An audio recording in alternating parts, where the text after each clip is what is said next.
Hoo-wee! Check out some of these wave heights across the western parts of the NT. Look at that, 4 to 5 metre waves off the coastline there of the western parts of NT's coastline. And check out some of those wind gusts associated both with the monsoon but also being enhanced by ex-tropical cyclone Ellie out there over western NT. Wind gusts up to around 50 knots or so expected. So basically Category 1 type intensity wind conditions on the water without the Category 1 cyclone. Impressive stuff. Good morning, folks. This is an OCC Queensland weather app, not an NT weather app. This update brought to you by our major sponsor, TownsvilleSheds.com. Check them out if you're in the market for a shed-safe accredited shed. All right, we've got our low-pressure system dragging itself northwards, about east of Mackay to St Lawrence at the moment. It's going to continue pushing northwards. Isolated showers on the southeast and central east Queensland coastlines. Quite a bit of cloud cover as well that it's bringing into the coastline in a southeasterly airflow. Of course, the big talking point is the monsoon. The monsoon is cranking up north. The monsoon flow, look at it creating squall lines, pushing onto the coastline. A little bit more general rainfall with less squall lines as we get down into the Gulf country. A few showers across the northeast coastline.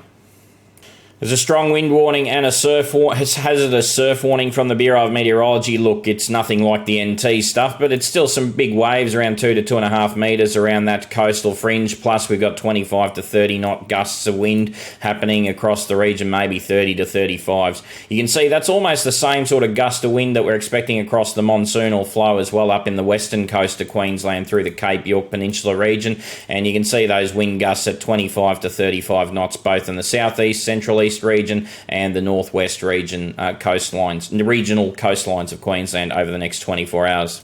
Along the monsoon trough over the next 24 hours is an enhanced area of rotation up here, and we're possibly seeing an enhanced area of rotation near the North Tropical Coast.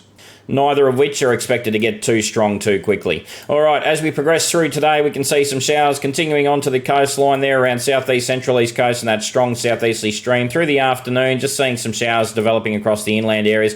But look, let's forget about that. Let's look up here. Lots happening up there in the Cape. Lots of rainfall, lots of squall lines, lots of slow-moving showers and thunderstorms the further south we go, with the potential for heavy localised rainfall with widespread moderate falls. So that's the expectation over the next 24 hours. You can see our low continues to drift northwards. Shower activity just starting to impact the Mackay with Sunday's coastline as it drifts northwards, and we can see the monsoonal flow creating some some showers, not necessarily light, some showers and isolated thunderstorms through the far northern interior and northeast tropical coast. Of course, as I mentioned, two areas of potential low pressure formation, both very weak. One here which could enhance the rainfall around the southeast Gulf, and one up here which could enhance the rainfall around the far north tropical coastline.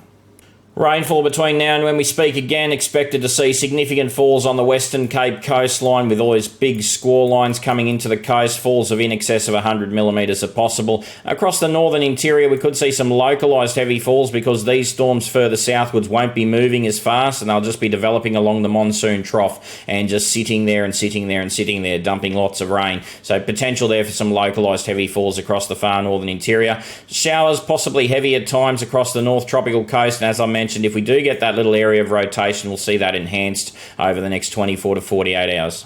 Further southwards, we can see shower activity on the move northwards through southern Queensland into central eastern Queensland over the next 24 hours as well, plus a bit of junk activity down in the southern parts of the state's interior. You can grab all the details on ex-tropical cyclone Ellie, the NT monsoon, all the stuff going on in far north Queensland, all in our subscription section at join.ozcyclonechasers.com.au. Thanks for your support and thanks for watching this video. Talk to you tomorrow.